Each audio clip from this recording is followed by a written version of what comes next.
bienvenidos a un nuevo episodio de Esto No es Político. Hoy estamos en el cafecito, en la Mariscal, como siempre, esta vez acompañados de Leonidas Issa, expresidente de la CONAIE, dirigente indígena, activista, así que muchas gracias, Leonida, por estar aquí. Qué gusto recibirlo una vez más, porque ya estuvimos en este espacio un poco más confrontativo durante las elecciones. Ahora vamos a conversar más distendidamente. Bienvenido, Leonidas.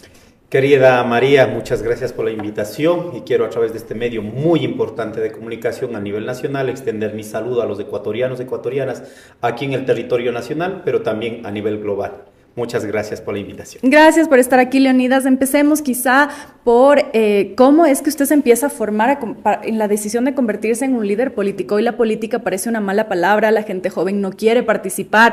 En elecciones incluso vemos candidatos que nos dicen, no, pero yo no soy político. En su caso, ¿cómo se forma este camino hasta que decide incursionar en la política partidista, pero antes también en el activismo y también desde la dirigencia indígena? Bueno, yo tengo algunos conceptos sobre política. Primero, todos los ecuatorianos y todos los seres humanos, más de 8.000 millones de seres humanos, somos políticos. Eso tiene que quedar absolutamente claro. Porque la vida que cada ser humano decide en el nivel político. Ahora, hay que diferenciar con el hecho de ser político y actuar únicamente en los procesos electorales. Mucha gente no tiene acceso a procesos electorales y se confunde en este caso ese hecho como no político. ¿Desde dónde me incursiono? Primero debe entender el pueblo, ¿no? La realidad de los pueblos indígenas no ha cambiado. Como no ha cambiado en este tiempo, ya tengo 43 años, tampoco cambió en el tiempo que vivían mis padres. José María Issa murió a los 93 años, mi madre murió a los 83 años, 74 años de casado entre los dos. Entonces, una tradición dentro del catolicismo, llamemos. Y ellos conversaban en el fogón, ¿no? Todas las tardes, iban conversando un montón de historias. ¿Qué número de hijo era usted? Yo soy el penúltimo. ¿De cuántos? De 8. Ah. Sí. Entonces, habían cosas que desde niños nos iban llamando la atención. Entonces, por eso el tema del ayllu, de la familia como tal, ¿no? Ahora se han ido desintegrando, pero en nuestras comunidades antes era a las 6 de la tarde, se empezaba a hacer la comida y alrededor de eso los papás nos iban conversando. Y una de las historias que hasta ahora recuerdo es los momentos dolorosos que mis abuelos, cómo eran tratados. Nosotros somos Issa Viracuchas. Y cómo tuvo que cambiar un abuelo de mi madre a Salazar.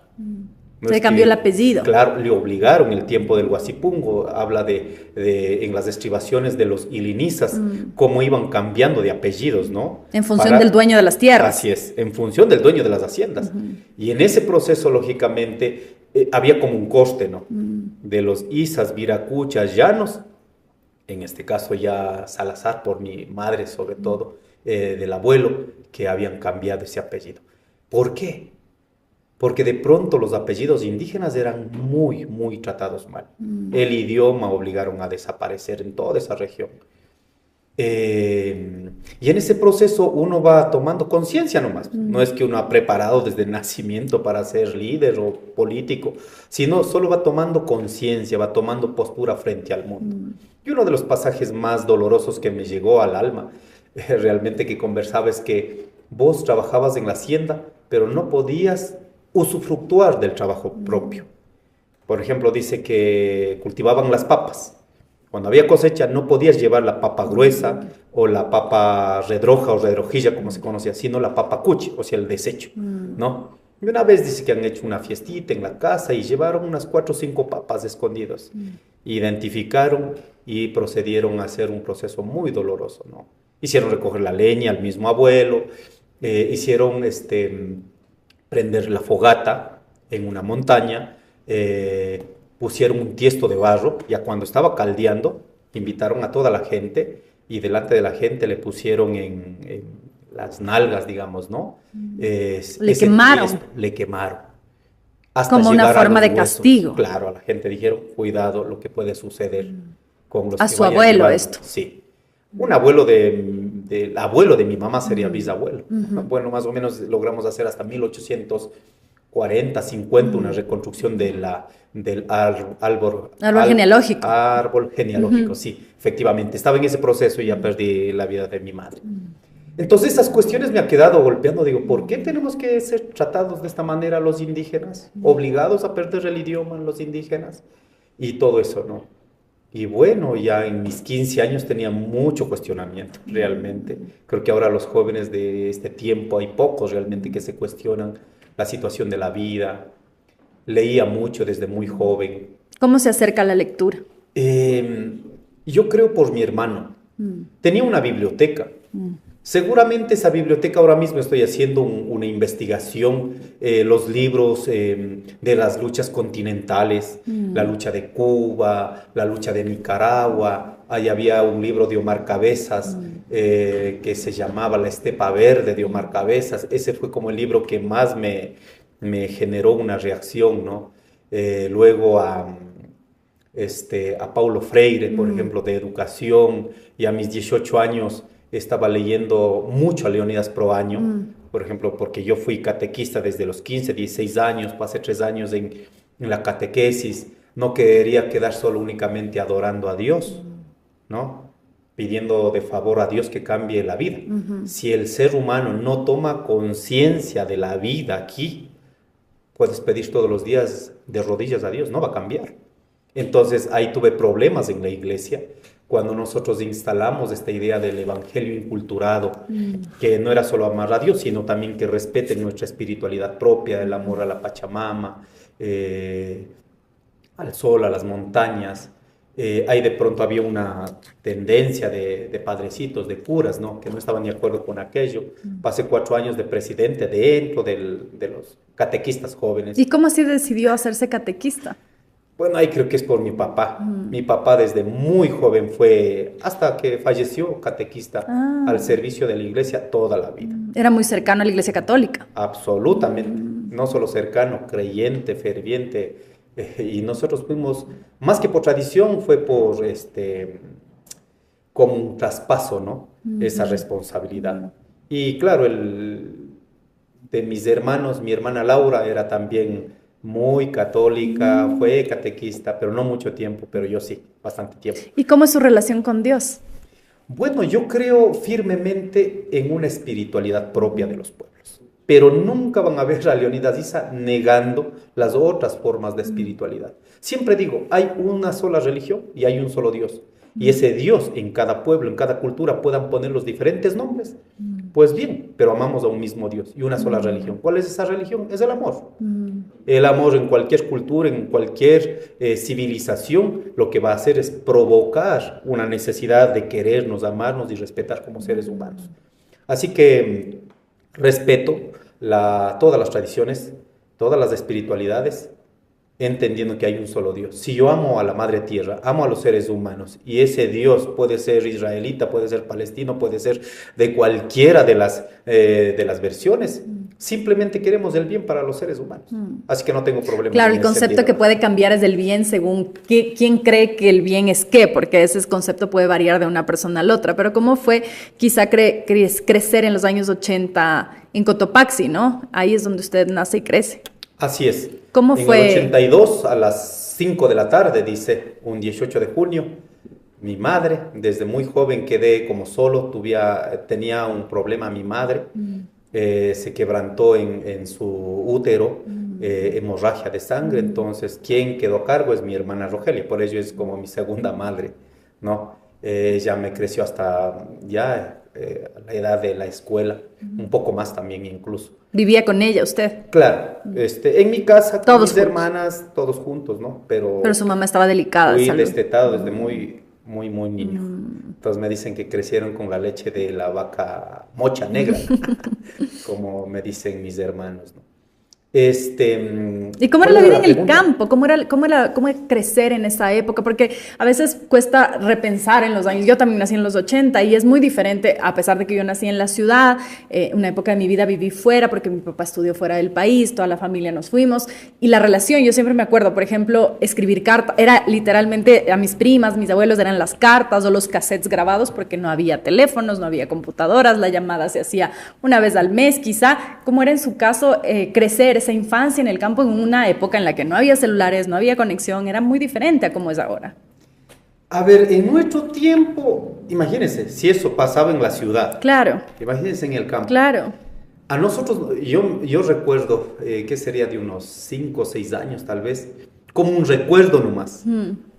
Las veces que nos sacaban a las ferias, sobre todo en Saquicili. Entonces nuestros padres tenían como esta recurrencia de todos los jueves salir a la feria en Saquicili, a vender gallinas, a vender mellocos, papas, habas, permanentemente.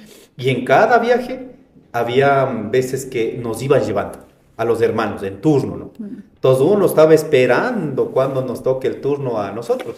A mí me tocaba el turno, entonces toda la noche no dormíamos. De la emoción de De irse la a la feria. emoción que teníamos que salir a la ciudad. ¿A cuánto estaba de la ciudad? No muy lejos realmente, 1 hora.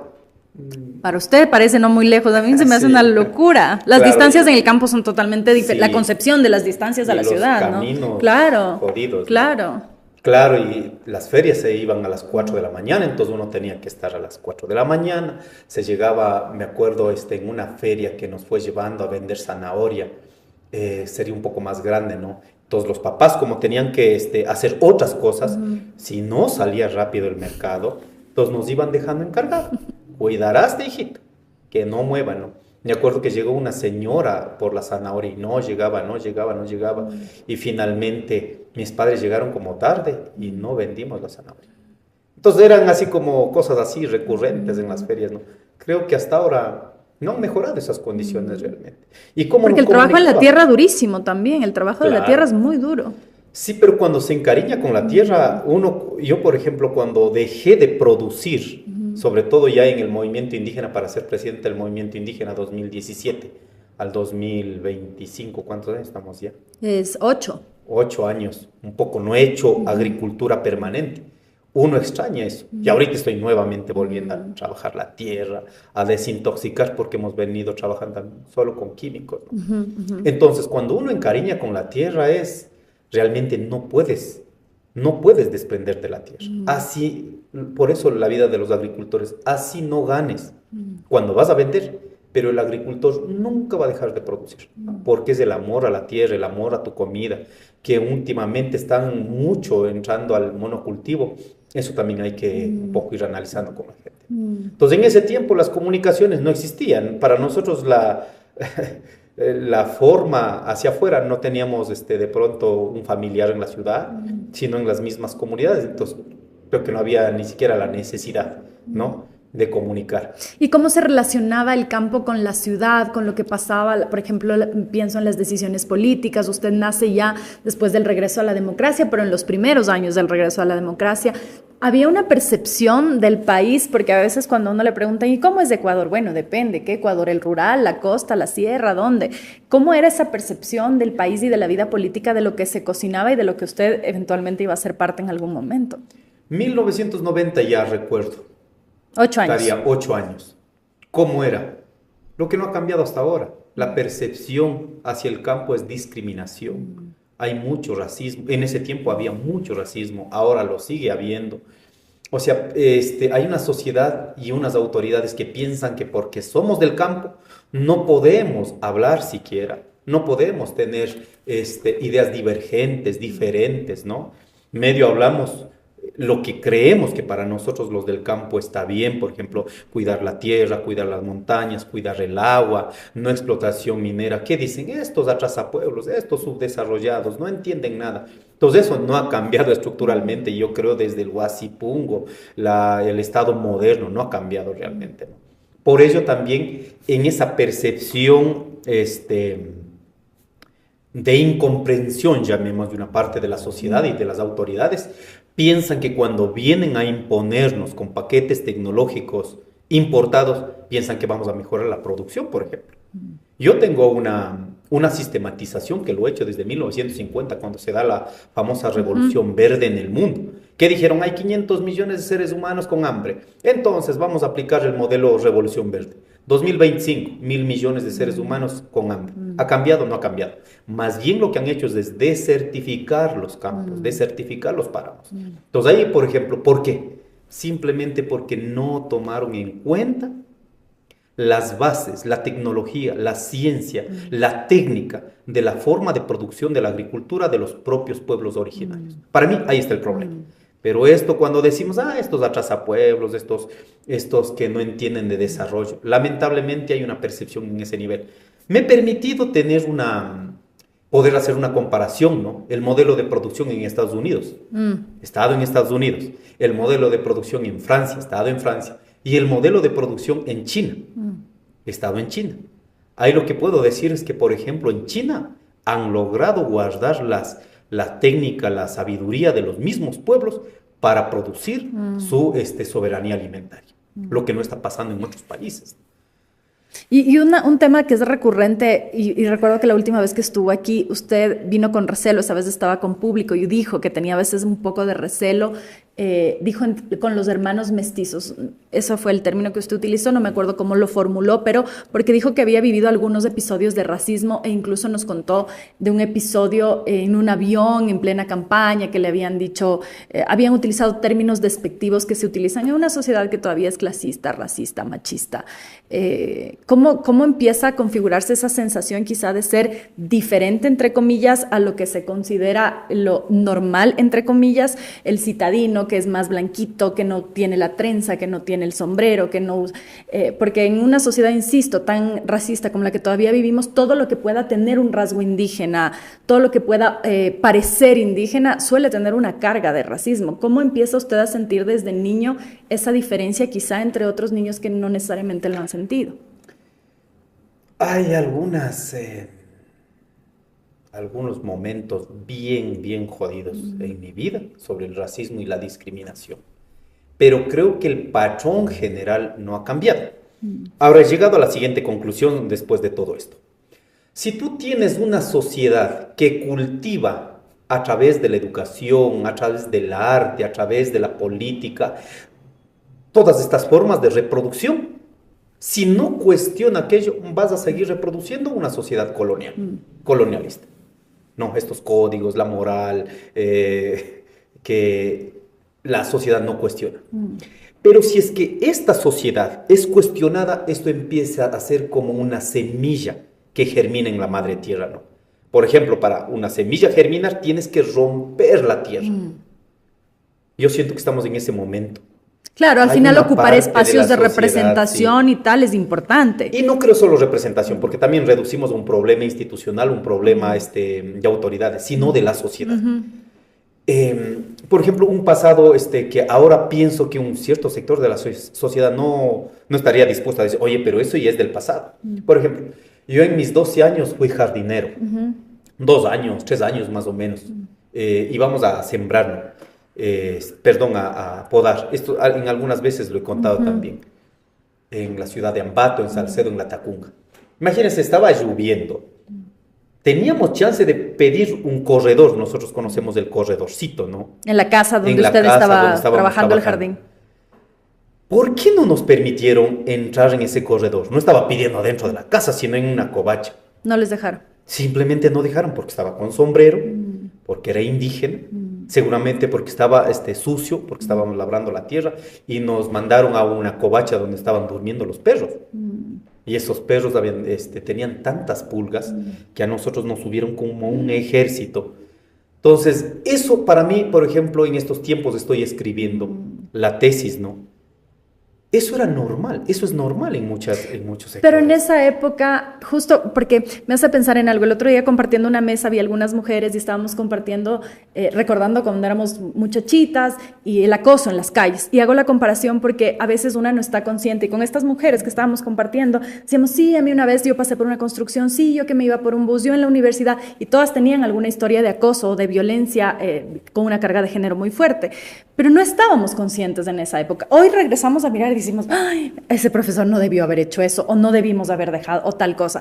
En ese momento usted dice, era normal. ¿Usted no estaba consciente de que eso era violento, de que eso era racista? No, simplemente teníamos como bajar la cabeza, sí, no podemos, ahí, Dios le pague y corre debajo. No estábamos conscientes. ¿Y en qué momento Pero en este momento yo digo, por eso digo, no es como una semilla que está brotando de la tierra, como mis padres contaban, para bajar a Saxilí o a La Tacunga, subías en un bus.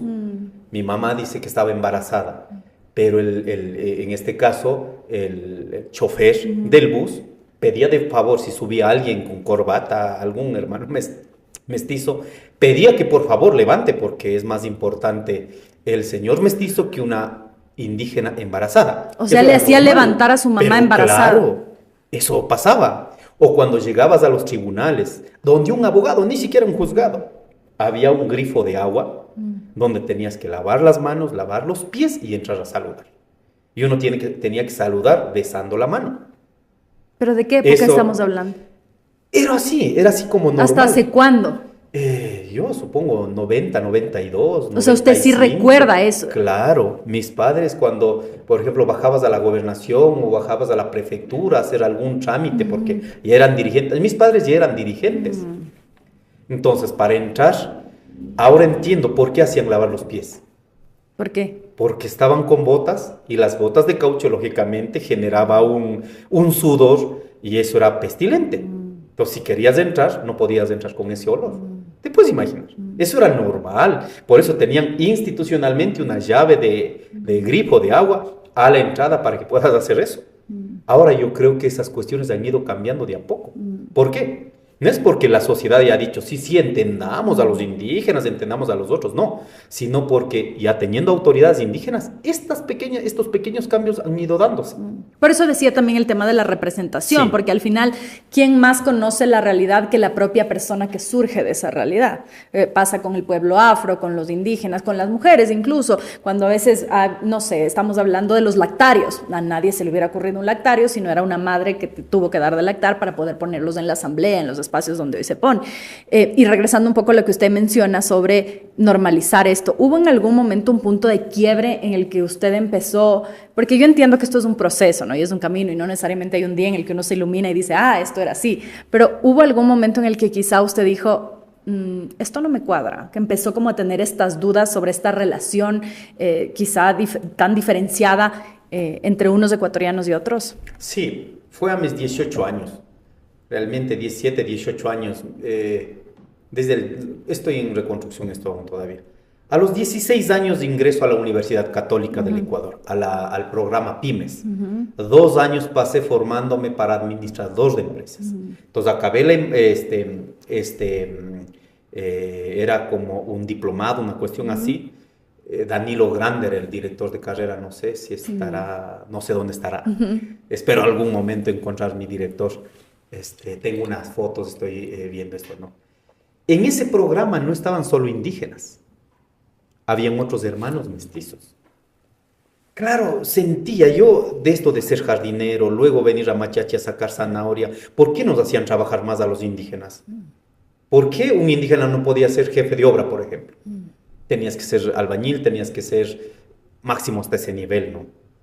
Entonces, en este curso que cursamos un grupo de indígenas y habían otros hermanos mestizos, lógicamente, ahí sí puedo decir con orgullo, habíamos otros indígenas que sí éramos un poquito más inteligentes que el resto, o comprendíamos de mejor manera. Hasta eso generaba molestia, se puede imaginar. Por ser indígena no podías ser inteligente, no podías leer más. Yo siento que allí tomé conciencia de que eso no puede ser normal, pues. O sea, no puede ser porque tienes sombrero, porque estés más oscura, no puede ser respetado las individualidades que tiene por ser indígena, mestizo o lo que fuere, ¿no? Entonces, en ese punto yo empiezo a tener una conciencia y digo, hay que luchar, ¿no? Y en ese proceso empiezo a encontrar condiciones de lucha. Entonces, ya fui catequista, soy presidente del CIGNE Nacional, empiezo a recorrer el país, estoy hablando de 18 años, 20 años. Luego me voy a huelga de hambre, 2001 ha sido, en Casa de la Cultura, presidente, compañero, difunto, Antonio Vargas. Yo quedo 6 días.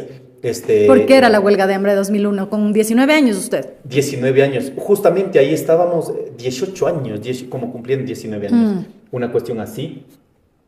Era justamente por el incremento del precio de los combustibles. Por todo arremetida del cambio de dólar, ¿no? De la moneda. ¿Yo qué sabía en ese tiempo? Simplemente dijeron, van a ir a huelga de hambre. Yo pido a mi organización, la UNOCAN, ¿no? Bueno, yo voy a ir. Decía, ¿cuál jóvenes más pueden ir? A mis 17 años. O sea, era solo un voluntariado basado en una toma de decisión colectiva. Así de simple. Entonces me voy allá, encuentro con otros jóvenes, igual leyendo lo mismo que yo, libros. Nadie me ha, como en alguna vez, lo que muchos hacen, este relato, ¿no? ¿Quién le reclutaría? ¿Quién le formaría? Como más o menos desde esta visión colonial de que eres un objeto vacío que hay que llenar. No, los seres humanos tenemos percepción de la vida y en eso vamos construyendo. Entonces encuentro con otros compañeros, me acuerdo que unos 60, 70 entramos a huelga de hambre, finalmente concluimos como 20, 25 personas. Y claro, yo me aguanté hasta el último día, 6 días. Y al final, de todo ese proceso quedamos ahí con relaciones, con otros ¿Pero jóvenes. cómo fue 6 días de huelga de hambre? ¿Cómo es pasar 6 días sin comer? Bueno, ¿Se acuerda? Sí, me acuerdo. Pero ¿cómo se siente el cuerpo?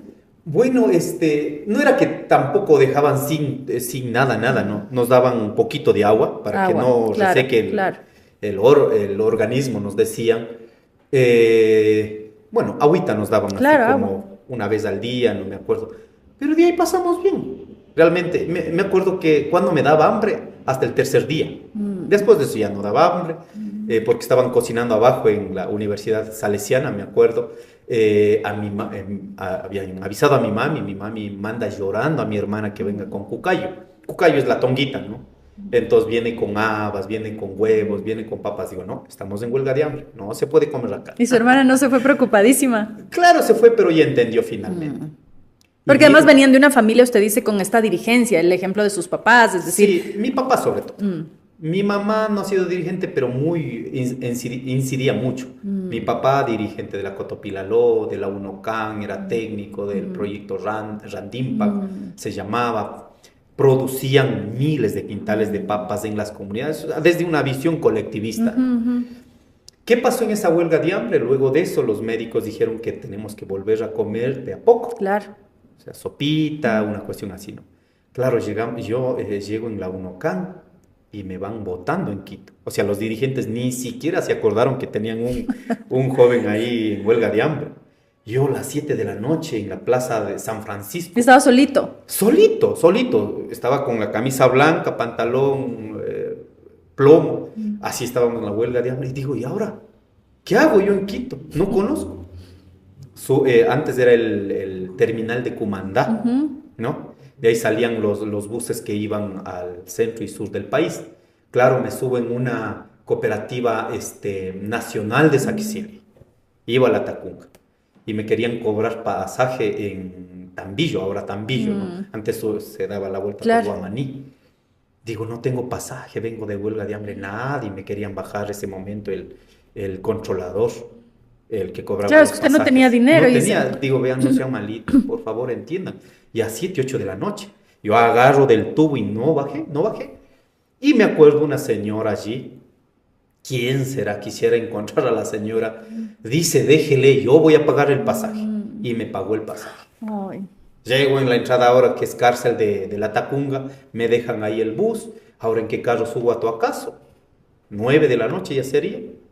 Llega un compañero, un carro viejo nomás. Me llevan hasta arriba. Yo venía con hambre. Claro, 6 días. Y se sentía... Esperaba joven, vamos a venir merendando. Digo, pero le estoy contando que estoy con hambre, invíteme, ¿no? Pero qué va, no voy a decirles. Llego en tu casa, han estado haciendo una fiesta de todo el chunfo que era en ese tiempo. No me acuerdo qué nomás pasó en eso, pero bueno, hay que reconstruir. Y en ese momento estaban saliendo una comisión a buscarme en Quito. Llego, digo, recién acordándose que usted no había llegado. Recién acordándose. Y en eso mi mami llega con un cuy, llega con huevos, con salsa no podía de comer maní. así. No podía, pero yo comí. A las 12 de la noche estaba muriendo. Claro. Esa era una cosa espantosa, ¿no?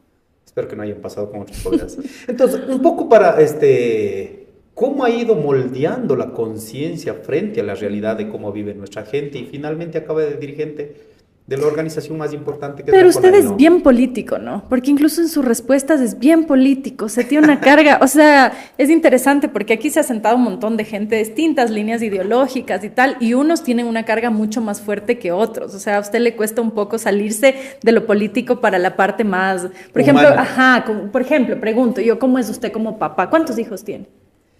A ver, lo que pasa es que yo tengo una formación política Sí, se ideológica de autoformación. Entonces no ha habido una regleta, digamos, no tienes que leer este libro, sino tenía mucho cuestionamiento de la realidad, que he llegado a decir que, oiga, ¿qué idea me permite más alimentar para conectar con la realidad? Pero ¿cómo llegaba a las lecturas o a la formación? Le preguntaba a alguien es decir, no sé, si yo quiero aprender sobre algo y conozco una persona que puede ser un referente, o simplemente sí, usted iba mis primos, mis hermanos, luego unos amigos también con los que formamos mucho, luego meter a las comunidades. Por ejemplo, me acuerdo que mi primo, Leonidas Issa Quinató, ¿hasta por qué me llamo Leonidas Issa? Mis padres pusieron por Leonidas Proaño.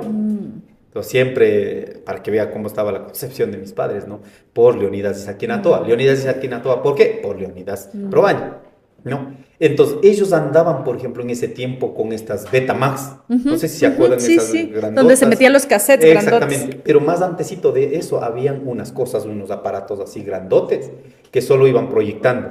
Cargaban eso y iban de comunidad en comunidad. Ahí nos hacían ver, por ejemplo, a Tupac Amaru. Esa película de Tupac Amaru. Entonces uno decía, oiga, uno cuestiona, ¿no? Entonces yo creo que con todas esas cuestiones nos han ido como muy sensibilizando frente a la red. Así que por eso creo que mis respuestas yo no digo ni más ni menos. Más ideológicas. Ahora, ¿cuántos niños tengo? Tengo 3 niños. Tiene un chiquito. Sí. Hoy día cumplió 2 años. Oh, y es pequeño todavía. Un abracito. Sí. ¿Y los otros qué edades tienen? 10 años y el otrito 14 años. 3 varones. No. Una niña. 2 varones y una niña. 2 varones y una niña. ¿Y cómo es usted como papá? Chuta, sería bueno preguntar a ellos, pero yo pienso que sí paso la prueba de ser papá, ¿no? Nunca he dejado botado. Hago lo que sea para poder garantizar las condiciones básicas de mis niños, ¿no? Yo, por ejemplo, siendo dirigente, no es que he estado ahí, dicen, Isa, ¿de qué vive? Sí, he escuchado, ¿no? Sí, siempre dicen. Y yo dejo la dirigencia si es 12 de la noche, porque tenemos una iniciativa económica también.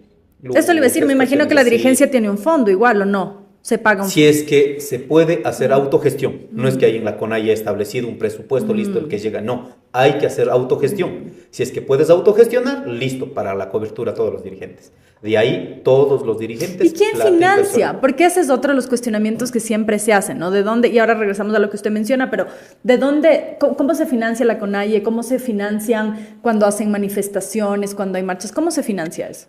Todas las marchas, todos los levantamientos es sostenido por la misma gente. Aquí no hay un solo centavo que alguien pague para luchar. Eso sí tiene que quedar claro. Ahora, ¿cómo se financian los diferentes programas?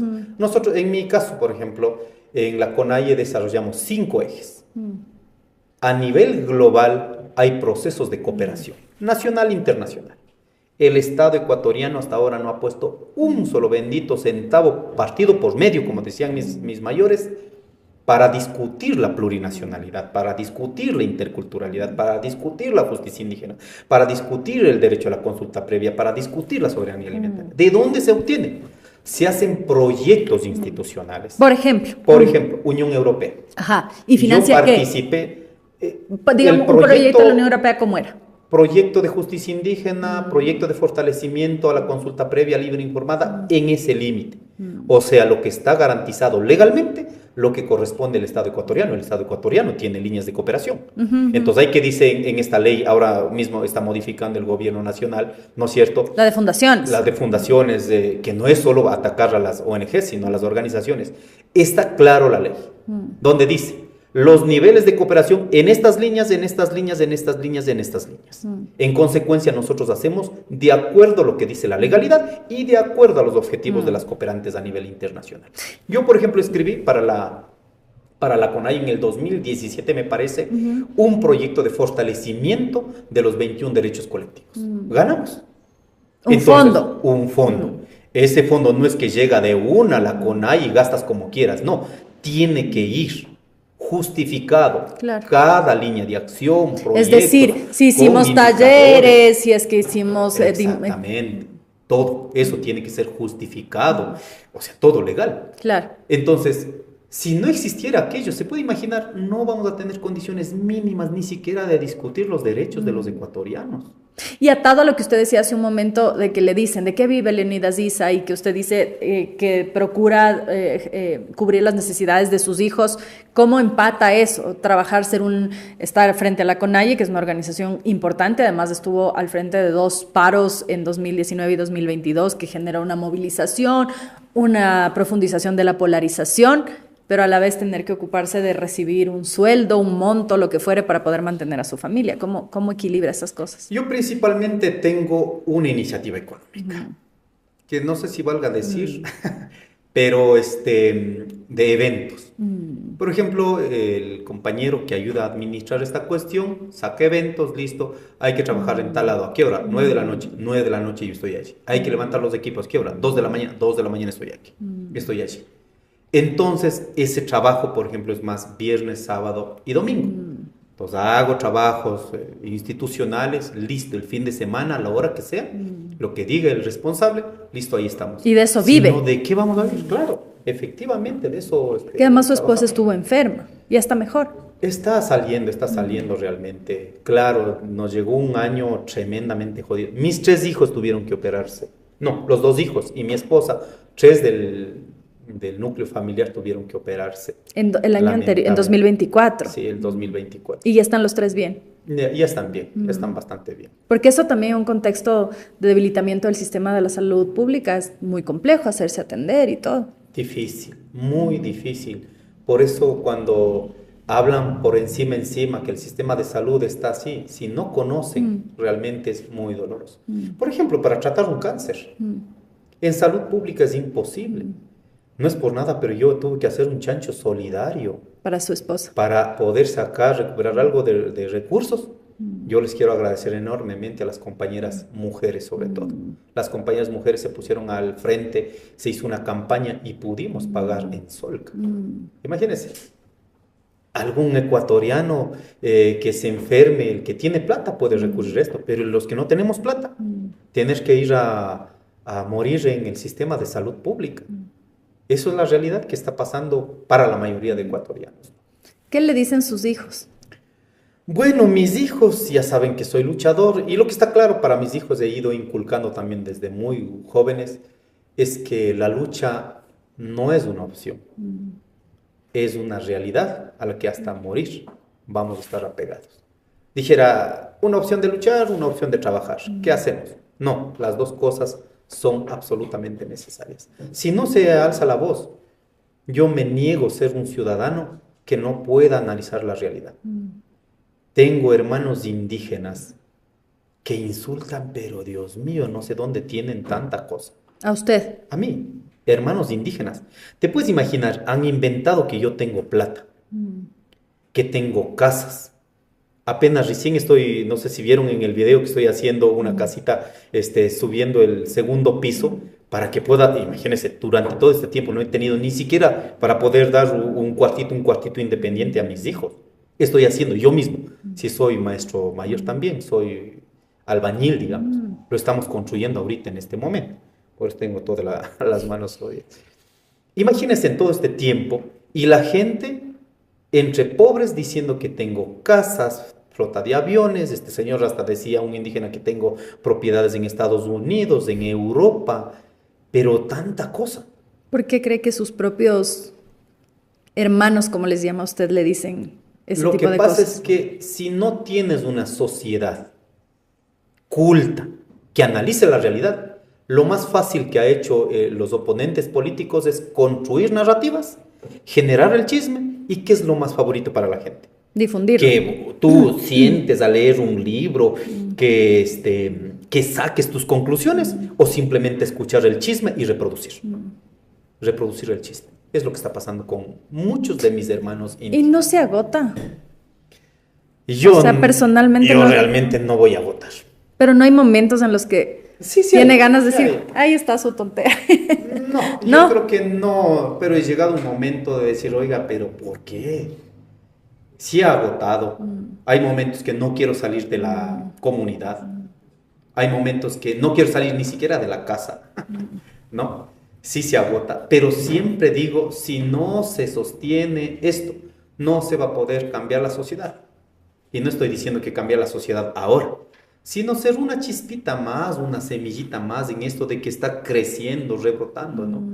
Y ahí encuentro con esta realidad, hermanos indígenas, legalmente el señor presidente de la República se ha autorregalado $70 millones. Eso es real, eso la gente no cree, pero que te chismen diciendo que Leonidas tiene una casa. Diario El Mercurio en el 2019 inventó que tengo una casa de 4 pisos en... Imagínate un medio oficial, un medio que tiene resonancia nacional, inventó que yo tengo una casa de 4 pisos en La Tacunga, hasta con calles, con direcciones, todo. Y cuando yo le pregunté, ¿no será la casa donde está viviendo? Oye, pero mi casa donde vivo es media agua, pues oiga. Imagínense, y eso la gente cree. ¿Por qué pienso que eso pasa? Porque la gente no está formándose, no tiene la intención de mirar la realidad. También uno entiende por qué, imagínense, en un país que no hay condiciones de trabajo, toca sobrevivir todos los días y uno tiene que sacar de ese tiempo que es necesario para la sobrevivencia, sacar el tiempo también para analizar el país. Y esa es la tarea de los dirigentes, de los líderes. Y estas historias que usted menciona que le tocan a usted cuando dice que no quiere salir de la comunidad, o estos episodios donde ha vivido racismo, que cosas pueden ser hasta o sea, suena increíble en el sentido tal cual inverosímil de pensar que a una mujer embarazada le van a hacer ponerse de pie porque es indígena para que pase un señor que está en mejores condiciones para estar de pie y tal. Se siente todavía un poco de dolor en su historia. Claro, a mí por eso me han dicho, cuando tengo mucha profundidad en los temas pasados, este resentido social. Yo digo, no soy resentido social, soy consciente de la realidad social en que vivimos. Así que yo creo que ese es el motor también para mucha gente que luchamos.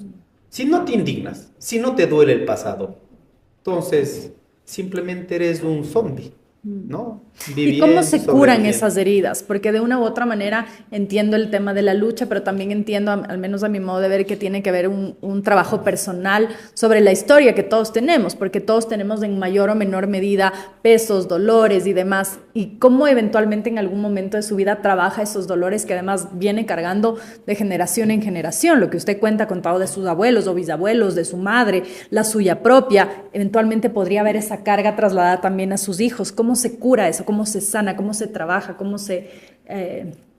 Construyendo espacios de convivencia social, y no solo con indígenas. Ahora mismo tenemos una escuelita en la Chicmuyo, donde hay indígenas, hay mestizos, hay gringos, hay ojos azules. Entonces ya no es de pronto conversar estos temas entre indígenas, que sería como una cápsula de seguir con este dolor, ¿no? En el momento que ya se comparte con otros hermanos que no son indígenas, siendo blancos, mestizos, cholos, afros, digo, oiga, qué bueno que hay otras semillas en otros sectores que está brotando por esta justicia. ¿Y usted? Entonces yo ahí me voy sanando también, ¿no? Entonces yo me siento bien, por ejemplo, cuando en esta semana nomás estaba un hermano mestizo que sabe mucho de sonido, enseñando, mira, con delicadeza, no, esto se hace así. Y no está haciendo con consideración, sino porque él se siente igualito que mí y yo igualito que él. Como uno le trataría a otro ser humano, punto. Exactamente, punto. No tienes que mirar la diferencia o el rasgo físico, ¿no? Ahí me siento bien, digo, ok, no es que todos somos malos ni todos son buenos, sino hay que ir trabajando eso en la sociedad. ¿Cómo hace para evitar que esos dolores pesen mucho? Porque pueden ser muy pesados. El bagaje que uno carga en la vida puede ser muy pesado. Yo nunca he dejado que realmente pese, por eso hay que estar muy formado y muy consciente. Porque uno acabaría hasta en una actitud fascistoide. Porque los dolores de uno, imponer sobre el resto, eso sería jodido. Por ello, si ustedes han visto, yo siempre remito la lucha a partir de lo que dice la ley, ¿no? Entonces, que no sea una carga de dolores mías frente a la sociedad o frente a las autoridades. Derecho a la consulta previa, libre e informada. No estoy inventando yo, no es mi dolor. Es más, ¿por qué hay los 21 derechos colectivos en la Constitución de la República? Clarito dice, no digo yo, ni los hermanos indígenas, sino las Naciones Unidas en 1960, después de Primera, Segunda Guerra Mundial. Por eso yo digo que es bien político, todo me lleva allá. No, pero no, este es derecho, no es político. Yo sé, no, me refiero a la carga del discurso. Porque hay que dice, hay un mecanismo de reparación histórica. Entonces, los 21 derechos colectivos que se está pidiendo en este momento, en el 2025, es un mecanismo reconocido a nivel mundial, que son derechos humanos de primera, segunda, tercera generación. Respeten ese derecho. Listo. No tenemos por qué poner nuestros dolores individuales o colectivos sobre el resto, sino simplemente respetemos lo que la sociedad y el mundo, la humanidad dijo, ok, con esto vamos a avanzar. Ahora, ¿qué siente, alejándonos un poco del discurso, cuál es su sensación, como más no como el político Leonidas Issa, sino como la persona? Por ejemplo, cuando le dicen terrorista, ahí donde usted está sentado, estuvo sentado el expresidente Lasso, y lo señaló de terrorista. Entiendo que incluso ustedes iniciaron un proceso con su abogado, el doctor Andrade, por esas declaraciones que hizo en este espacio, que se paró el proceso, ¿no? Está apelado el proceso, porque claro, el expresidente salió a celebrar, porque yo estaba en China, pues. Que no había asistido, él dijo que habían abandonado la causa. Así es. Pero no está abandonado. Imposible. ¿Cómo voy a abandonar si hay que probar en el país? Lo que está diciendo son mentiras. Dos cuestiones provocó en mí, ya como ser humano. Preguntarme a mí mismo, ¿soy terrorista? ¿Qué hace un terrorista? En Europa, en Palestina, en cualquier parte del mundo, ¿qué hace un terrorista? Conscientemente, ¿no es cierto? Conscientemente, o sea, que nazca en tu personalidad llegar y hacerte daño. Y al hacer daño, sentir aplacado. Ese es un terrorista. ¿Yo alguna vez lo he hecho algún daño a alguna persona para sentirme aplacado, sentirme bien? Eso no ha pasado conmigo. Si hemos salido a las calles es porque hay un nivel de sufrimiento, de dolor de la gente.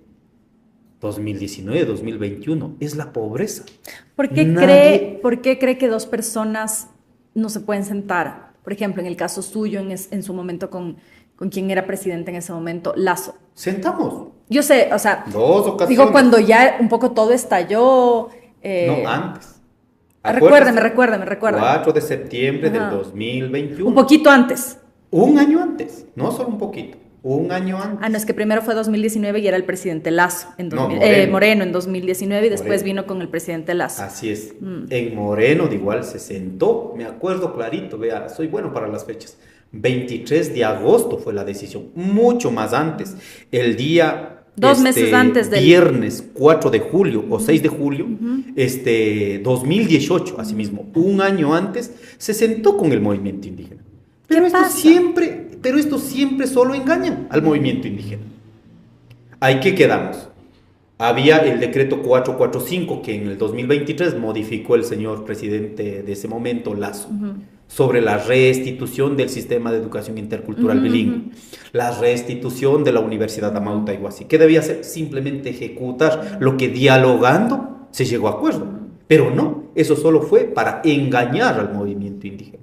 O sea, ¿usted cree que no hay un genuino interés? No, imposible. ¿Nunca ha habido en su experiencia? No, nunca ha habido una intención de decir, oiga, sí, como mecanismo histórico, vean, más bien valoremos lo que hay, 18 pueblos, 15 nacionalidades, con 6.000 años de memoria. ¡Wow!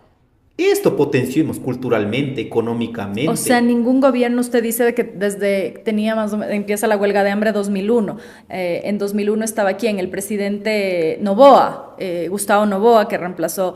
Después vino el presidente Gutiérrez, Alfredo Palacio, Rafael Correa, Moreno, Lasso y Noboa. En todo ese periodo, al menos de lo que usted, un poco su militancia ya, ¿no cree que ningún gobierno ha tenido real interés en trabajar en conjunto con el movimiento indígena, con los postulados que ustedes plantean, no? No. ¿Sabe por qué? Porque no entienden, no nos comprenden. Simplemente están en este tren del famoso desarrollo. Y el desarrollo actual de lo que demanda el capitalismo es avasallar todo lo que encuentra en su paso. Y uno de ellos somos los pueblos indígenas. Y cuando regresamos un poco con todo este contexto que usted hace al sentir, cuando le dicen terrorista, un expresidente, pero le dijeron un montón de veces durante los paros, desde distintos espacios, usted dice, se pregunta primero y después dice, no soy terrorista. Y dijo dos cosas. ¿Cuál es la segunda? La segunda, sí, cómo están construyendo, en este caso, los relatos desde los sectores que no están de acuerdo con nuestras ideas, ¿por qué están construyendo esos relatos? Terrorista, trazapueblos, subdesarrollado, violento, delincuente, ¿por qué? Pero Lo que ¿no pasa cree es que ahí cuando se desató la violencia, que no necesariamente era responsabilidad, culpa más que responsabilidad, porque al final había gente de distintos sectores? Yo cubrí las dos marchas, estuve en las dos, estuve en la Casa de la Cultura, había mucha violencia. No digo que viniera necesariamente el sector indígena, pero quizá desde el desconocimiento de las personas que están en otros espacios y que no solamente ven que se están metiendo a las florícolas, o que en Quito se empieza, por ejemplo, cuando hubo el atentado a Teleamazonas.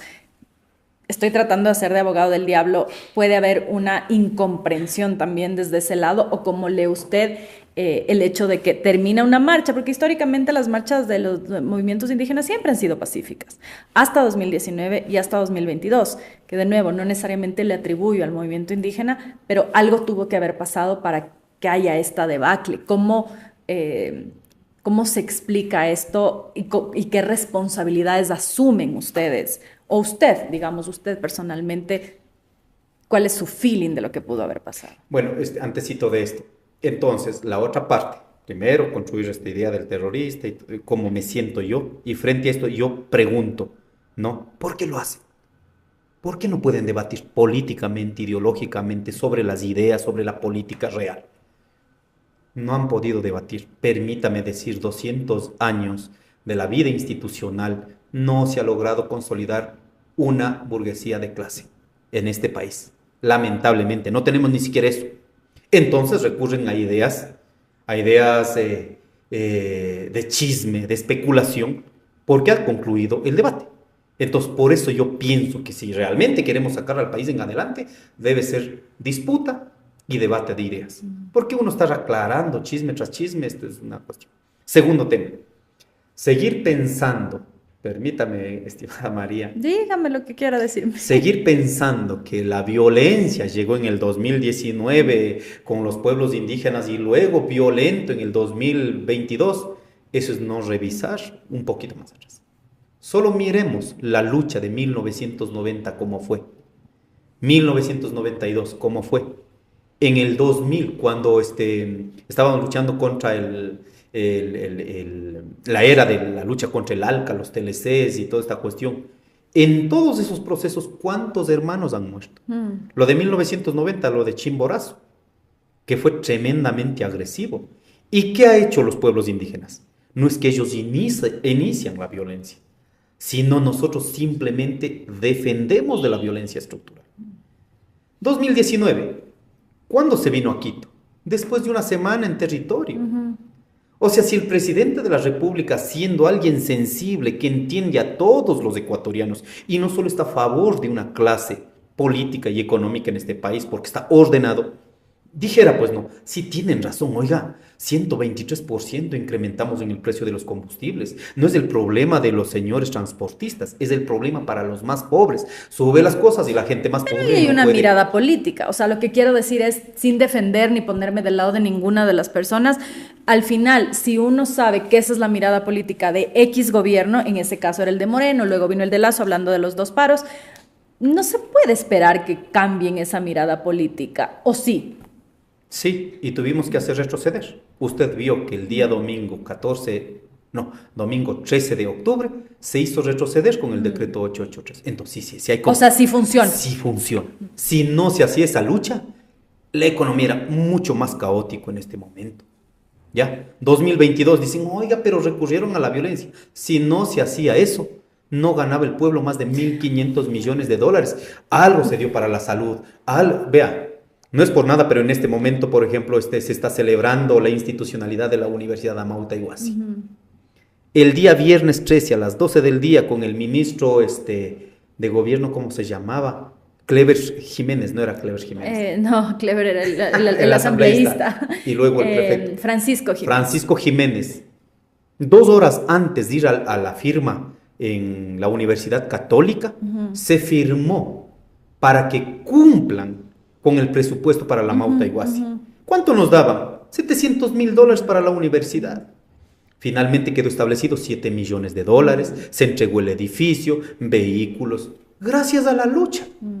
Si yo no habido eso, yo no desconozco la lucha. Yo creo que es legítima, es necesaria. Mi única pregunta, quizá un poco tratando de ampliar y llegar a un público que no necesariamente somos usted y yo, sino la gente que también nos escucha, que nos ve, es sobre qué tan legítimo puede ser, hasta dónde puede llegar esa violencia. Porque, digamos, salir a las calles, perfecto, poner una barricada, ok, ¿qué más? O sea, ¿cuál es el límite de esa violencia? Y estoy hablando ya de una forma más amplia, ¿no? De su mirada de la lucha social, hasta dónde, porque si regresamos a la Revolución Francesa, bueno, la guillotina, ¿no? O sea, fue literalmente... 16,000. Ya, literalmente cortar cabezas, pero estamos hablando de 1789. Han pasado de eso más de 300 años, casi 300 años. Entonces pensaríamos o nos preguntaríamos cuál es el límite de esta protesta social. Y le pregunto a usted, porque si aquí tendría sentada una ministra o exministra, Romo, a cualquiera que estuvo a cargo, le haría la pregunta desde el otro lado. Desde este lado es cómo mira usted este límite de la violencia cuando se está haciendo protesta social. Yo creo que ahí hay que poner un concepto básico. La lucha es la madre de todos los derechos. Ese es el norte. Si la gente no lucha, no va a tener derechos. Ahora, el límite de la violencia va a depender cuán indignada está la población. 2019-2022 no fueron luchas solo del movimiento indígena. Y uno pregunta, ¿por qué amplió tanto? Porque dentro de las demandas del movimiento indígena no estaban solo para los indígenas. Entonces, en el momento que consolida las demandas, estos se ampliaron. Claro. Y esos sectores estaban tremendamente indignados. Y esa indignación, lógicamente, pasó a niveles de violencia que aquí tiene que quedar claro. No son responsabilidades individuales de los dirigentes, sino ya en una masa de miles de ecuatorianos moviendo. ¿Cómo controlas uno a uno? Máximo lo que nosotros hacíamos es en las ruedas de prensa, por favor, garantizar la paz, garantizar esto, garantizar tal cosa. Por ejemplo, cuando atribuyen, oiga, pero vinieron a quemar Quito. Y la pregunta es, ¿el movimiento indígena tuvo la capacidad de quemar Quito? Es una mentira, una narrativa construida. Ahora, solo con esto.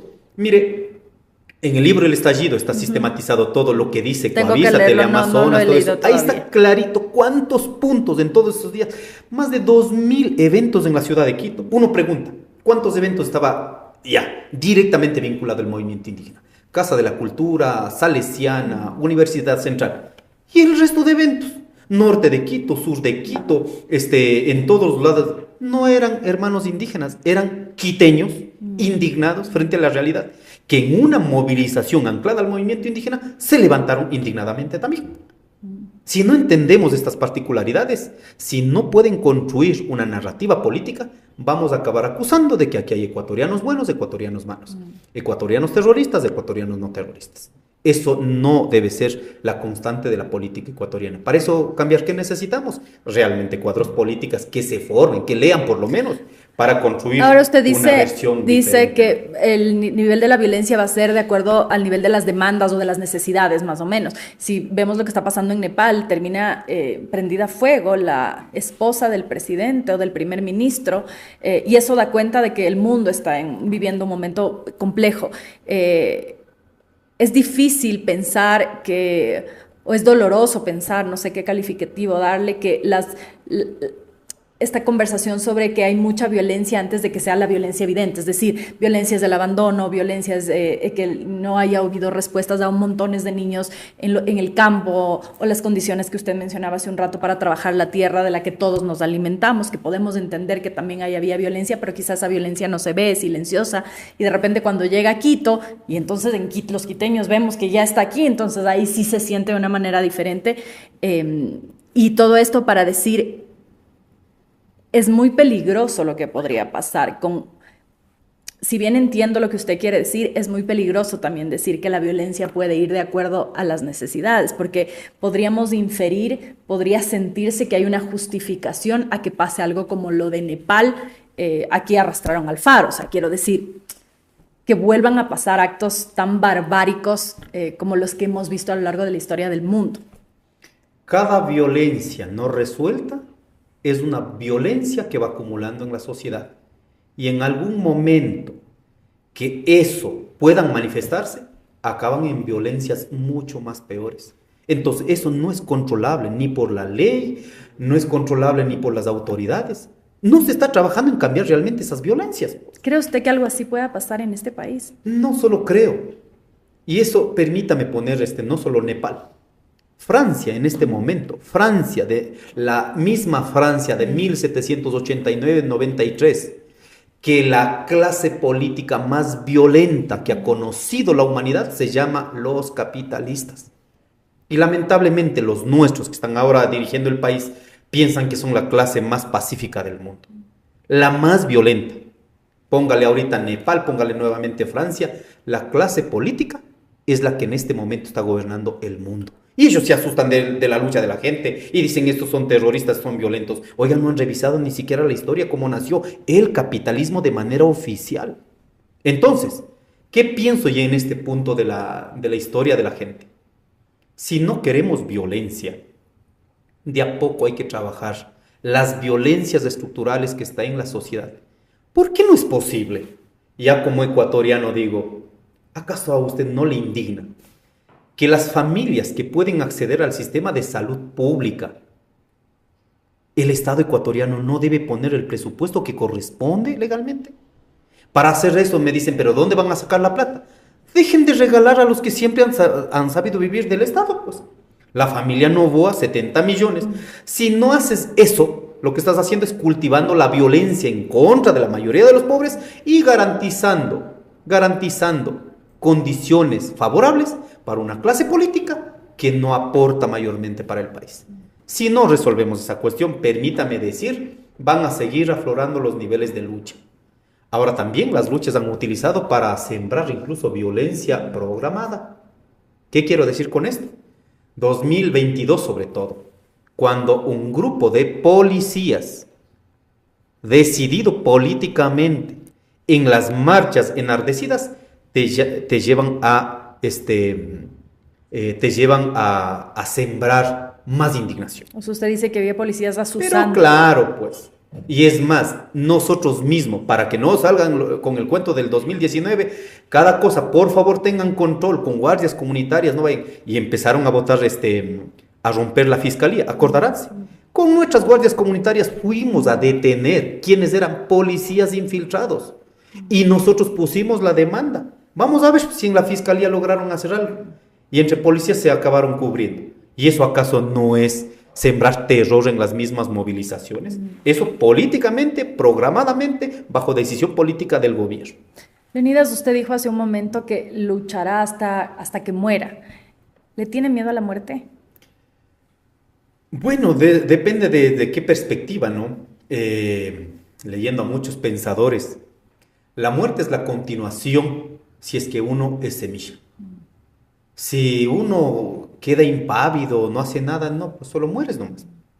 Pero tampoco uno anda buscando la muerte, uno hay que cuidar, por eso me cuido mucho, por ello también digo, las veces que han intentado afectar mi vida, siempre lo he estado públicamente denunciando, pero eso no pasa mayor cosa. Sí, en este momento, al menos en la edad que tengo, digo, no, pues no se puede morir, hay que cuidar. ¿Por qué? Porque primero no se ha logrado consolidar lo que realmente es necesario para el Ecuador, los cambios para los más pobres, para los más necesitados, para los pueblos indígenas, los derechos no han avanzado. Y por otro lado, y en términos materiales de la vida, ¿qué va a pasar con mis hijos? Así que uno tiene que cuidar también sobre esto. ¿Tiene seguridad ahora del Estado? No, no la tengo, nunca lo he tenido. Me permitieron tener 2 meses en el tiempo de la campaña, de ahí no he tenido nunca. No. Y ahora usted le vuelven a poner una denuncia por supuesto secuestro. Secuestro extorsivo. Después de que contó, para dar un poquito de contexto muy breve, usted hace esta denuncia de que había unos seguimientos ilegales, supuestamente hechos por parte de policías, los detienen en su comunidad, revisan los celulares y habría seguimientos a otros líderes, no solamente indígenas, sino líderes sociales y demás, que es lo que ustedes ya denunciaron. Usted denunció incluso que el rato que se acercó al auto, el auto se fue encima suyo y usted sobre el capó, ¿correcto? A raíz de eso, los policías son sometidos. Usted me explicó que no era justicia indígena, pero en un proceso que fue, lo presentaron como justicia indígena, y ahí es donde se enteran que había estos supuestos seguimientos por parte del gobierno, que viene siendo una denuncia desde distintos sectores, no solamente quizá todavía en voz muy bajita, ¿no? A dirigentes sociales, periodistas, etcétera, pero va a enfrentar ahora un proceso en la justicia. ¿Qué número de procesos es el 50. que enfrenta? Ha tenido 50 procesos a lo largo de su vida. Sí, desde el 2012. 50 procesos desde el 2012. 50 procesos judiciales. En 2012 estaba cerrado 4 días por defender derechos de jóvenes en la Universidad Técnica de Cotopaxi. Llegaron una redada, digo, pero por no tener una cédula puedes sacar la madre. Oiga, espere un ratito, señor policía. La señora jefa política, me acuerdo el nombre, no lo voy a dar. No, y después vi en dónde terminaron. Por decir eso, 4 días a la cárcel. Luego con Moreno, 12 procesos judiciales. Caso Chinaló, que llevamos incluso a Boulder, Estados Unidos, a la CIDH. La mayoría hemos ganado en la CIDH. El otro número de procesos hemos ganado aquí en la sociedad, en la justicia ecuatoriana. He completado 50 procesos judiciales por pedir que respeten los derechos colectivos de los pueblos indígenas. Pero nunca le han sentenciado. En el caso de movilización junio 2022 estaba con prohibición de salida del país, con prisión preventiva, toda la cuestión, pero no he tenido porque hemos defendido el indulto ahí. derecho. No, ¿O no? Nunca. ¿Qué pasó al final? A ver, verá, aquí también hay que aclarar porque dicen, este terrorista beneficiario de la amnistía de la Asamblea Nacional. ¿No es cierto? Un grupo de compañeros tuvieron amnistía, sí. Y yo estaba en ese grupo de amnistiados, sí. Y yo no sé si con intención... Por el 2022. Sí, 2019-2022 creo que estaba en ese proceso. No sé si con intención, con mala intención, pusieron mal el número de cédula. En el momento de ejecutar la decisión de la Asamblea, dice, oiga, pero esto no corresponde a tal número. Por lo tanto, rechazado, señor Issa, a continuar con eso. Así que tuve que enfrentar y defender en justicia. No he tenido ningún favor político ni presión política. Presión política, sí, del otro lado, en contra mía. Entonces ahí defendemos apegados, porque no hay un acto individual. Si es que hay un acto de lucha, como hace rato dijimos, ¿no es cierto? No sabemos los niveles de indignación y el nivel de violencia que puede significar. No es un acto de responsabilidad del dirigente. Entonces hay que meter a la cárcel a los miles de ecuatorianos que salen a las calles. ¿Se arrepiente de haber tomado la postura que tomó en la última vuelta? Y hablo porque en ese momento le cuestionaban mucho que Leonidas Issa tibio, que no respalda más a Luisa González. Y entiendo yo que había como una especie de... Usted me dirá, porque usted se enfrentó bastante al correísmo durante la época, pero después en la segunda vuelta usted decía no al neoliberalismo, a su modo de ver encarnado por Noboa. Finalmente gana Noboa. Y los seguimientos a usted, estos presuntos seguimientos que usted denuncia, se hacen en el gobierno de Noboa. ¿Se arrepiente de no haber tenido una postura distinta? ¿Se arrepiente de algo en cuanto al manejo de la campaña y de su apoyo quizá durante la segunda vuelta? No, realmente fue lo correcto, porque tenemos una sociedad polarizada. Si el movimiento indígena tuviera más elementos políticos, sobre todo en los dirigentes, algunos dirigentes lo que han hecho es reproducir el chisme de la oligarquía del Ecuador y con eso han dañado y también han polarizado. Si hubiera habido más elementos, seguramente, estructuralmente, se debería tomar una decisión que no sea la derecha. Pero claro, hay la política del recuerdo. La política del recuerdo es recordar todo lo que nos hizo Rafael Correa. Sí, pero en política es cambiable, es transformable, no es constante. Por ello yo decía, mire, apoyar a la señora Luisa González no es apoyar a Correa como persona. Hay la posibilidad de anclar estas demandas que han estado históricamente pendientes, sí. Yo no, en este momento, por ejemplo, los que están luchando por Kim Sacocha, el mismo prefecto, muchos asambleístas, le aseguro que en la misma tónica que tenían, ninguno de los que eran militantes del correísmo en ese momento no hubieran defendido, pero ahora están defendiendo. ¿Por qué? porque en este momento el país no puede seguir dependiente de la venta de recursos naturales. Conscientemente eso es bueno pues. Políticamente es bueno que hayan tomado conciencia frente a lo que hace rato nosotros luchamos con ellos. Yo creo que en este punto, si hubiéramos salido más claramente a hacer campaña, como de pronto incluso el compañero Guillermo lo hizo, políticamente no era correcto. ¿Por qué? Porque hay un proceso dividido en el movimiento indígena. La derecha ha logrado meter en la cabeza de los ecuatorianos de que esto es lo peor, lo malvado y toda la cuestión, y no se hacen cargo aquellos. Así que lo que hicimos es apoyar la decisión del movimiento Pachacuti, sí, eso fue lo correcto, y también respetar lo que decidió la Amazonía y lo que decidió la CONAICE. La CONAICE, igual, de manera pública apoyaron a la señora González y la CONFENIAI, lógicamente, de manera pública al presidente actual. Y le aseguro que conociendo ya en la política, nunca quiso reunirse con los dirigentes de la CONFENIAI, derrogados fueron el presidente Lasso, nunca. Ni ahora no creo que le interese. ¿Lasso o Noboa? Perdón, Noboa. No creo que le interese en este momento a Noboa reunir con la CONAI.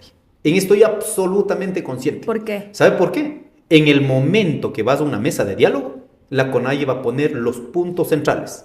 Los 6 proyectos mineros sin derecho a la consulta previa, libre e informada no puede avanzar. ¿Qué va a decir Noboa en un posible diálogo? Él simplemente va a decir que no es posible. ¿Y qué va a decir la CONAIE en ese momento? Listo, entonces nos abrimos y nosotros decidimos enfrentar y defender los territorios, el agua y la vida. Entonces no va a jugar el presidente. Por ello me lamenta mucho compañeros que trabajaron, que hay que ir como que uno no fuera persona de diálogo. Somos personas de diálogo. Lo que no hemos hecho es utilizar el diálogo para favorecer posiciones de los que siempre han dominado el Ecuador. Eso sí no lo hemos hecho. ¿La CONAIE no cree usted que va a terminar al servicio del gobierno de Daniel Noboa? No debería, no debe, y ahí sí ya depende del Consejo de Gobierno. Ahora mismo saludo la posición del compañero del Consejo de Gobierno que han tomado, apoyar la marcha de hoy día, apoyar en la consulta, no, eso es muy bueno, eso es positivo. Lamentablemente, por parte del gobierno, esto lo van a sacar de otra manera. Pero bueno, así se juega en la historia. En ese sentido. Pero hay un historial de los gobiernos, de dividir, de fragmentar las organizaciones. Si hay de maestros, bueno, pues creo la misma propia. Si hay sindicatos, pues creo la misma. Si hay indígena, y estamos viendo con Pachacuti, por ejemplo, en la Asamblea Nacional, como ni siquiera se habían sentado, creo, en las curules y ya estaban con el gobierno tomándose fotos y demás. De eso no da cuenta que no solo en el caso del movimiento indígena, ocurre con cualquier movimiento, que son maleables y que son vendibles a distintas organizaciones políticas de acuerdo a las cuotas de poder que pueden estar en la mitad. Sí, totalmente de acuerdo. Por ello, nuevamente invito a leer el libro Estallido, está en vigencia todas las ideas que pusimos allí. Hay un límite institucional de la política. ¿Cuál es ese límite? No te permite salir más allá de para lo que está diseñado institucionalmente. Entonces, el movimiento Pachacuti, en sus principios, en sus mandatos, puede ser radicalmente revolucionario, puede ser radicalmente que quiere otra sociedad. Pero llegas a un límite donde estás controlado por el gobierno de turno. Y lamentablemente los asambleístas que decidieron por lo que hayan ido. Me da tanta pena de algunos asambleístas que eran mis amigos, amigas, mis compañeros de lucha que estaban enjuiciados y ahora acabaron yendo atrás de Noboa. Es doloroso cuando va perdiendo así cuadros claros parecían, ¿no? Yo, por ejemplo, en ese punto digo, no es un ataque personal de los 6 que están separados, están expulsados, no es un ataque personal como han pretendido vender. No, ese Leonidas Issa por radical, por malo. No, es una posición política. Aquí, por ejemplo, puedo observar, está muy bien la posición que ha tomado el Consejo de Gobierno de la CONAIE, ¿no? A la consulta, acompañar las marchas, pero no está bien que sigan lavando las manos o dando la vuelta en decir si va a respetar o no va a respetar la expulsión de los asambleístas. Es la resolución del Congreso. Listo, un Consejo de Gobierno, creo que ahí tenemos nuestra cuota diferencial. En mi Consejo de Gobierno fuimos claritos, sin titubear, sin dar la vuelta. ¿Sabe para qué? Para que la gente también valore lo uno o lo otro. Se considera un hombre radical. Yo creo que sobre lo que necesita el país, la radicalidad dependiendo de qué. Si usted sigue tolerando una forma de hacer política durante 200 años, compran, venden, engañan, mienten. Eso es normal para la política y yo no me quedo allí. Yo creo que la política tiene que cambiar radicalmente. ¿Y para qué? Si logras cambiar el quehacer en la política, va a cambiar la realidad de la gente. Pero usted es un hombre intransigente. ¿Qué significa intransigente? Que no tranza, que no llega a acuerdos, que tiene ideas fijas, que es inflexible si quiere. No podemos llegar a ese nivel. Lo que jamás van a escuchar de Leonidas Issa es que a cambio de una cuotita de poder ya se vuelva blando. Eso no lo va a ver. Por ejemplo, si es que hay un acuerdo para decir, hermanos, hermanas, por el derecho a la consulta previa, libre e informada, hay que garantizar este proceso, listo, pero ¿cuál es el fin? Que respeten el derecho a la consulta previa, libre e informada. Si en el tema económico hay 3 formas de economía, privada, pública y comunitaria, si para garantizar que pueda desarrollar la economía comunitaria hay que fortalecer la economía privada y pública, listo, avanzamos, pero teniendo propósito de lo que también estamos hablando. Ahora, si dicen, señores, aquí hay que cerrar porque lo público y lo comunitario no sirven en economía y solo hay que estar de acuerdo con lo privado. No, pues en ese sentido, radicalmente creo que se tiene que debatir. Voy a ir ya terminando esta conversación desde el cafecito en la Mariscal con Leonidas Issa. ¿Cómo se define usted? ¿Cuál es el rasgo más característico de su personalidad? Bueno, creo que soy una persona de izquierda, plurinacional, intercultural, desde una visión comunitarista, comunitaria y tolerante a las otras formas de ver el mundo. Y ya. ¿Tiene enemigos? Yo creo que en el campo político sí.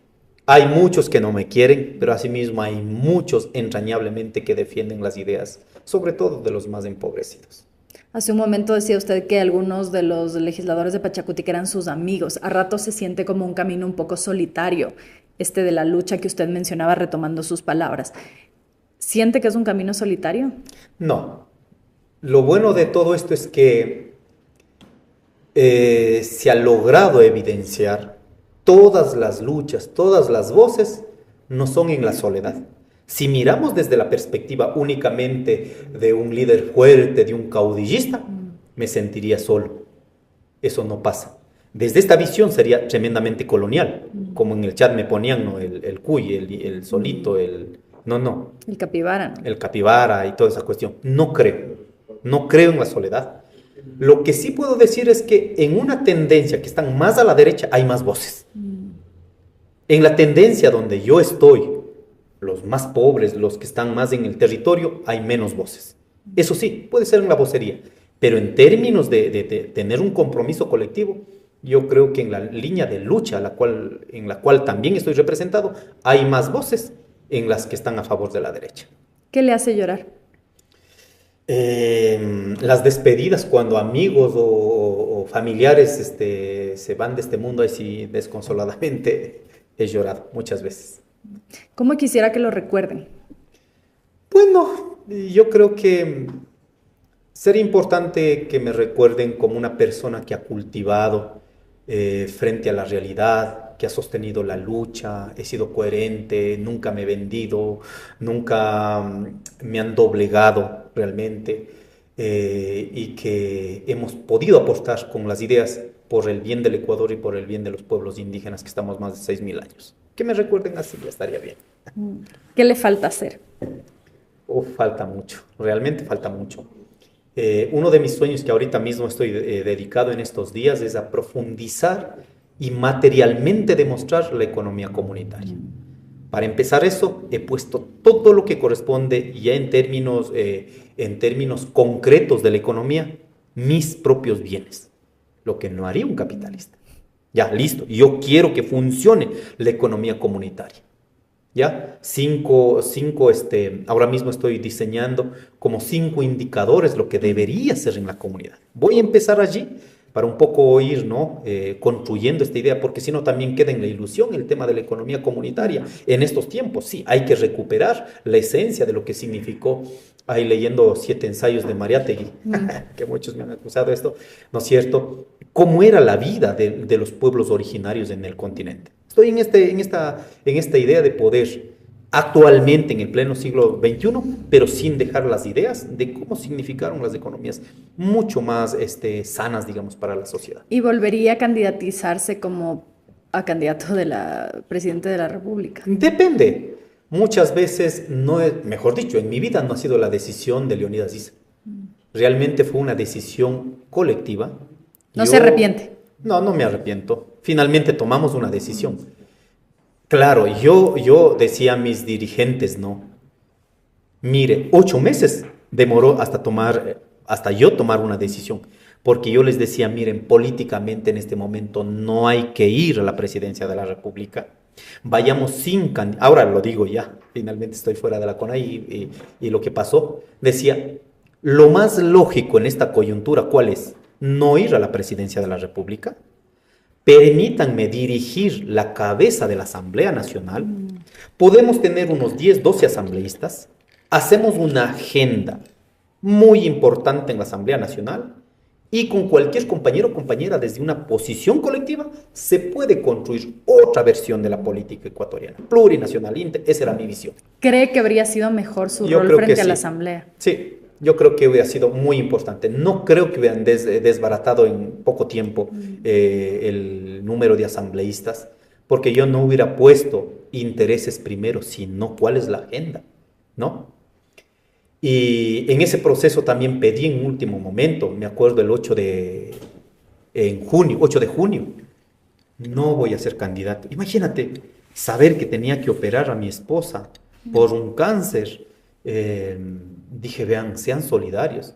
Y claro, eso me indigna, por ejemplo, ya en este punto de la vida. Los compañeros dirigentes, ¿qué dijeron? Compañero, toda la solidaridad, usted va a mantener, vamos a acompañar hasta las últimas consecuencias. Rato de un hornado solidario no se aparecieron. Y cuando pasó esa cuestión, ya cuando estabilizamos con la salud de mi esposa, ¿qué dijeron? Compañero, si no gana las elecciones, a usted le vamos a apoyar para que vaya a la reelección de la CONAIE. Tiene procesos para que pueda cubrirse. Llegó el proceso de la CONAIE, estaban en contra, chismeando, mintiendo. Los propios que le ofrecieron propios respaldo. Compañeros. Lamentablemente esos cambios sí me asustan en una sociedad que se... Pero siente eso como una traición. Sí, yo siento una traición. Y hay compañeros míos cercanos que estaban conmigo en las buenas y en las malas. Para el proceso de la CONAIE me traicionaron. O sea, sí se ha sentido traicionado por sus propios compañeros. Sí, y es más, en los siguientes días voy a sacar los nombres de mis compañeros, del equipo técnico cercano de la CONAIE, algunos dirigentes que yo les defendía con mi vida, que me traicionaron y ahora siguen hablando en mi nombre. Pues lamentablemente tengo que desmarcar públicamente porque no pueden seguir hablando en mi nombre. No puedo ser una monedita de cambio para favores políticos o acomodos. ¿Y quiénes fueron? No, porque esto va a salir esto no va a salir todavía, pues ya cuando salga ya va a haber dicho. No, después que salga esto voy a tener un tiempito, sobre todo sistematizando los actos que en estos tiempos ha significado de esta gente. Y termino con esto, ¿cómo maneja esas traiciones? No, simplemente les respeto lo que ellos no están haciendo, construyendo narrativas igual que la derecha. Yo cuando he conversado con los compañeros, sí he sido duro, firme, consecuente, ¿no? Pero cuando viene con pasquines a sembrar a mis otros compañeros haciendo quedar mal, entonces tengo que desmarcar públicamente. ¿Y tiene gente en la que sí puede confiar? Sí, todavía. A nivel nacional hay muchas voces. Yo confío en muchas compañeras, sobre todo en este tiempo, muchas compañeras que se han sostenido, han guerreado por todos los lados, pero compañeras y compañeros que se mantienen firmes en una idea, no en lo que puede dar la coyuntura política. ¿Y su familia no le reclama ese dicho como es luz de la calle, oscuridad de la casa? Porque el trabajo por fuera es muy demandante. Sí, pero me doy el tiempo. Bueno, en este tiempo también hemos seguido teniendo problemas como en la casa, los tiempos sobre todo. Pero me doy el tiempo, aunque no duermo, pero me doy el tiempo para que condiciones mínimas estén resueltas en la casa. Así que como siempre digo, ¿no? Para poder dirigir un país, una organización, lo primero es que hay que dirigir en la casa, dirigir a uno mismo, sino cómo invita a dirigir al resto, ¿cierto? Entonces en esa parte sigo trabajando, voy a tener un espacio también, bueno, luego les contaré el espacio para un poco ir compartiendo las ideas de los que... ¿Guarda rencores? No, Los míos, hay momentos que me indigna, me genera una ira, pero hasta ahí dejo. Pero de ahí llegar a una venganza, rencor guardado, no. Prefiero que eso sea dilucidado con debate político. ¿Tiene miedo ahora? Yo creo que miedo nunca he tenido, de verdad. Siempre me he preparado para lo peor. Para lo peor. Y lo peor significa uno hasta puede quedar sin vida nomás. Siempre me he preparado. No tengo miedo, pero me cuido, eso sí. Tampoco por eso uno tiene que estar sin control o lo que sea. ¿Y su familia no teme por usted? Sí, mi familia es la que... Bueno, eso también un poco hemos ido consolidando, ¿no? De que cualquier cosa que pase, no sé el bajón para mi familia y ni tampoco culpen a la organización, porque he visto que ha pasado con muchos padres, ¿no? Sobre todo en las luchas. Después que pasa algún accidente o hasta pierden la vida. Ah, no, por salir a la lucha, culpa de la organización. He trabajado mucho en mis hijos. Lo que suceda y en el tiempo que suceda y que yo pueda perder mi vida, no sé, después de 100 años, como siempre les digo a los míos, no es culpa ni de la organización ni mía mismo. Simplemente son condiciones de la vida que hay que aceptarla como normal. Gracias, Leonidas. Se nos quedan muchos temas, pero ya tendremos ocasión de volver a conversar. Gracias, María Sol. Más bien disculpas porque, como usted dice, no siempre acabamos hablando de política y no acaba, de verdad, creo que mi vida está cruzado por esta condición, que lo hago, lo pragmatizo, lo manifiesto, pero quiero que entienda también los ecuatorianos. Ah, soy apolítico. Con su apoliticidad, lo que acaba es decidiendo por la vida del resto. Eso es política. Así que aquí en este país ni en el mundo no hay apolíticos. Todos somos políticos. De pronto a unos que... más que otros. Más que otros, eso sí puede ser como el decibel, digamos, no, de la medida. Así que muchas gracias, pueblo ecuatoriano. En eso concuerdo. Esto no es político, el espacio en el que hablamos de política sin hablar de política. Soy María Sol Borja, hoy estuvimos con Leonidas Issa desde el cafecito, como siempre, en Sonorama, los jueves a las 18 horas. No se olviden de vernos y seguirnos en nuestras redes para que podamos seguir creciendo y ustedes puedan seguir viendo estas conversaciones con distintos personajes que han impactado y siguen impactando en la vida del país. Hasta la próxima.